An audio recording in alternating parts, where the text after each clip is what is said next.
The Joe Rogan Experience. I've been on social media a little too much lately. Yeah? Yeah, I've been reading too many people fighting and arguing about stupid shit to the point where I'm starting to develop theories, and I don't want to. Like, what do you... Well, I saw Alex Jones, and he looks really good, doesn't he? Yeah, he's losing all weight. He looks like he has to go to court for something. No, Sean, our friend Sean is helping him. He's really? working out with him every day. Yeah. Bro, I noticed it like in a month. I just saw like, and I was like, oh my God. Yeah, he's really committed. He's going to do a documentary on it. He's got to do a documentary on taking back my health. It's so noticeable. I was like, wow, he looks handsome. But this is fucking theories that it's not even him. Oh, really? Yeah. There's theories that they replaced him with a different guy. Yeah. Who did, though? That's always the thing. That's the thing. But here's the thing. I know that's not true. Right. Like, I know the guy who's training him. I know him. Like, I'm still in touch with him. Yeah. Like, I text Alex all the time. I know him. He's just losing weight. But if you go online, there's a lot of people that believe that this is like a different person. Yeah. There's a lot of people believe he's been co-opted by the government. There's a lot, like, he has to chime in on every single thing that everybody wants him to. Otherwise, he's been co-opted. And I'm starting to develop these theories where I don't know how much of that conversation is real. I certainly think there's a percentage of that conversation is real. What conversation you mean? When people think that people have been co-opted. Okay. By the government, like that they've become what is that one that they like to use? Controlled opposition. That's what, if you want to pretend to be a smart conspiracy theorist, you have to say controlled opposition. I could easily see, bro. In 2 weeks, Tom Segura will be playing this guy. He looks great. That's all it is. He looks great. He does, but he doesn't look like the same person. Not at all, dude. Because he's laid off the booze. He's not eating any bullshit. I don't even know if he's a lot, bro. Really? Yeah, can you bring those back up, please, one time, satanic pedophiles all day long. Oh, yeah, dude, sometimes you want to take the edge off. Yeah, bro. He fucking... I mean, he looks totally different now. Yeah. He looks like Randy Orton. Now, but imagine if this was no internet. Imagine there's no internet, so we don't know. You believe in a heartbeat it wasn't a road guy? Sure. There's no way that's the same guy. Yeah. This guy on the left looks 15 years younger. Oh, yeah, dude. A chubby guy used to do the pool when I worked at this farm one time. He used to do the pool. And one year he got on Dexatrim or some illegal fat burner or whatever. And he came and did the pool one time when I was there. And I didn't even believe it was him. And never believed it. Totally different. Yeah. So, yeah, if you didn't have stuff like this, you would be like, that's not the same guy. So if this was just the television days, no social media. Yeah, I think that they recasted the guy because something happened to him over the offseason. 100%. You would think, oh, someone replaced Alex Jones with a fake Alex Jones. But he would tell you if that happened, right? He would be like, Joe, somebody... Yeah, they replaced me. He would say they replaced me. They're sending somebody Who in. the fuck is going to do his voice? There's only like 4 people alive. They can do a good Alex Jones impression. Are you aware of the Elon Musk, Adrien Dittman controversy? That he... I saw something. They said he was a fake person. He made a fake. I think they call them sock puppet accounts. Okay. And it's generally frowned upon to have a fake account. Like, it seems like it would be a fun way to fuck around online. I don't have one, but it seems like it would be a fun way to fuck around online. It takes a lot of time. It seems like. Yeah, but you could have like a fake account where if you're a public person. You know, like Elon Musk, and you want to say some wild shit, but you don't want to take responsibility for it. Yeah. You just want to shit post like everybody else, like an anonymous person. Oh, that's true. He can't do that, really. Yeah, I would say that would be a smart thing to do. Was it really him? Did they find out? But is that unethical? That when one person can call themselves, cat turd, that's a legit name for a dude. I don't know anything about that cat, but that guy can just talk about anything he wants to talk about. But if Elon Musk does it, well, he has the responsibility of his public image. But maybe he doesn't want that. Right. Like I don't have a problem with either one of them. Yeah, sometimes you just want to shed your skin. You just want to take a layer off and you want to relax at the house. You want to kick your feet up and yell something down the hallway you shouldn't yell. Right. And that's what he wants to do. I think you should be allowed to do that. Yes, This is one of the problems with making the internet, like taking away the anonymity. But here's my question. Because of that, right? So if people can just have fake accounts and people should be able to, which I think they definitely should be able to do. Because of that, though, then you have to wonder, when you see arguments, how many of these arguments are real people and their real opinions, and how many of these arguments are this giant block of accounts that's been purchased by a large organization that is hiring people or using AI to have arguments with people and incite things online. Wow. It's not 0% people. Now, No. I'm saying, like, if you have a personal belief in something, like, no, they're not bots because I think that way. I'm not saying that you don't believe what you believe. And I'm not even saying that you're wrong. I'm saying that if there's any hot button cultural topic, you can fucking guarantee that some of the people talking about it aren't real. Either they're not real in that these are not their real opinions, they're being told to say these things, or they might not even be a real human. They might be an algorithm, or they're a bunch of people that have been hired whenever there's hot button cultural issues or voting issues or political issues. A lot of those people arguing are not real. Yeah. And there's a real question as to what the number are. Like, how much of this is like real interaction between people, and how much of this is all of this meddling that's being done. Like, they're changing the way people think about things and forcing and arguing with these things all day very persuasively on behalf of some sort of special interest group. Yeah, I think that sounds very plausible, especially these days. There's not as much, it used to be that a lot of media was controlled by a few channels and networks, right? I mean, that's safe to say. Would you agree with that?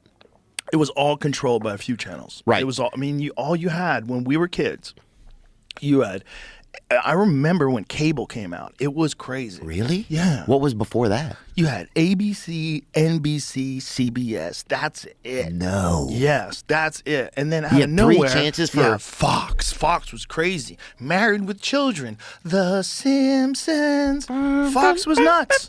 Fox was this wild network.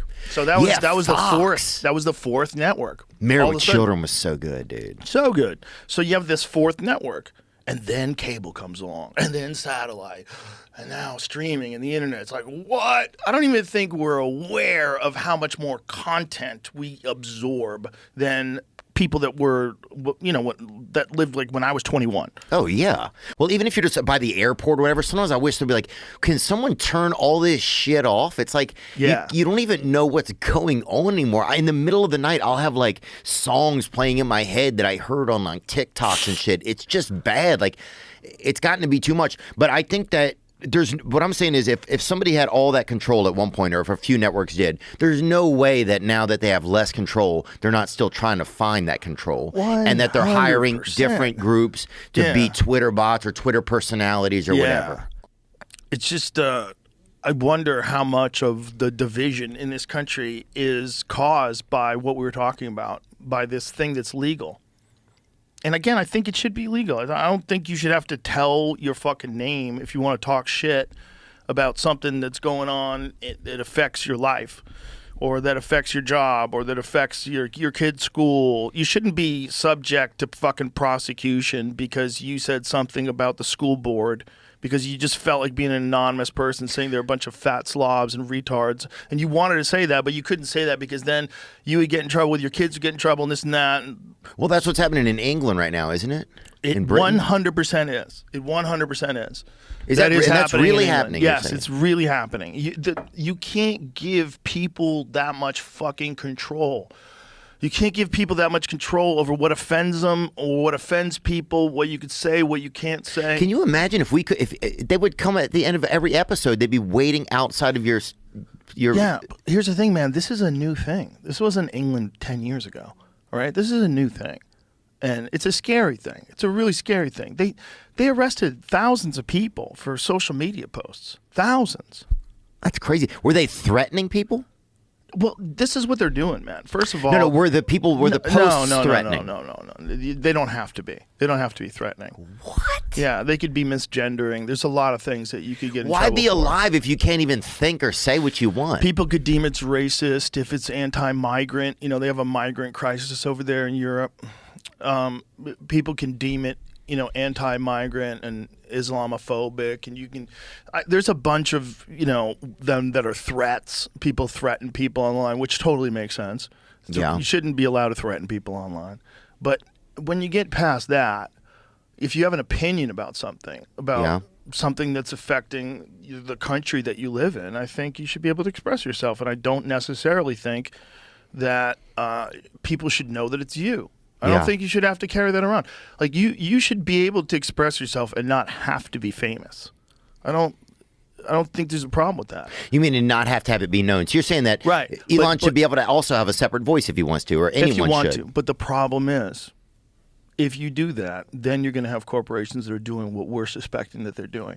And what this one former FBI analyst, we pulled up this article 1,000 times, Jamie, but pull it up one more time just because it's just so crazy you can't believe it's real. This guy was analyzing the amount of Twitter people that are bots.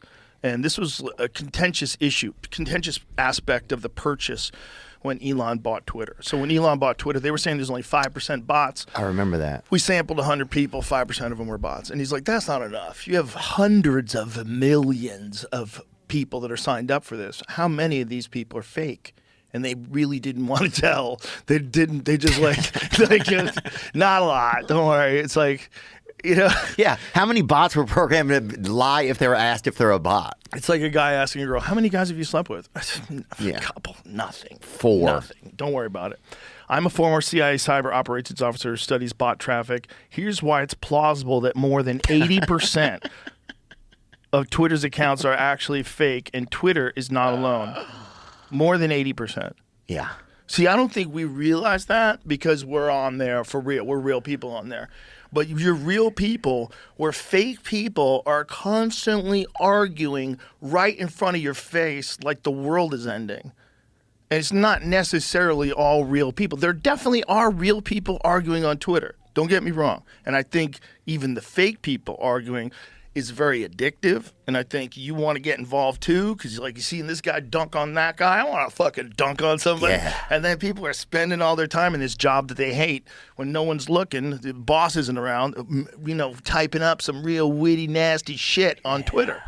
And I think you want to be able to do that anonymously, but if you do have that and you don't know who's doing what, you do get to this point where someone can fucking manipulate it. But if you do know, then the problem is the government has already shown how fucking shady they are when someone comes out and says something that goes against what they agree with or what they're trying to push or what agenda they have or what's best for them financially. So they'll fucking throw the kitchen sink at you. We've seen them do that. You can't have those kind of people in power where they can know exactly who's saying what. You still have to have the ability to have whistleblowers. So you have this conundrum. On one side, you're going to have this completely manipulated environment that's done by corporations and fake people and people that are paid by parties just to push the party line and to go out there and debate it vigorously and argue it. They're paid to do it. Yeah. And all you have is your wits. All you have is your ability to try to form your own opinions of things regardless of like where you feel like you're pulled because of whatever ideology you've publicly proclaimed to be. I'm a liberal person. This is how I feel. I'm pro this, I'm pro that. And then they'll start fighting about what that means. What's scary when that happens, because then you also have locked yourself into a space where you might not change because you're afraid of what your public persona is. Exactly. And that's got to be... Well, that's how you get to... Dick Cheney endorses Kamala Harris, and the liberals are like, yeah, boom. I saw this dude, he posted a atomic bomb gif in his, like, after that happened, like, it's over, boom. Like, you guys are just dorks who don't play sports. Do you realize what kind of mental gymnastics you have to go through where Dick Cheney, rest in peace, where Dick Cheney... He passed away. He just passed away. Where Dick Cheney endorsing your liberal, progressive candidate that somehow or another that's a good thing. The guy was the architect of the Iraq invasion, weapons of mass destruction host, all that shit. He was a Schlumberger guy, right? He was a scary guy, man. He was the oil guy, right? Who couldn't put Halliburton. Yeah, Halliburton. He's from Halliburton. Fuck. Bro. That was bizarre. I mean, it's mental gymnastics. Everything's gotten so bizarre, dude. He's not dead? No. Oh, it's a fake report? Yeah. Fake Dick Cheney death report came from RT parody account. Those motherfuckers. Here we go, bro. But they hey, got me. But this is the thing. It's like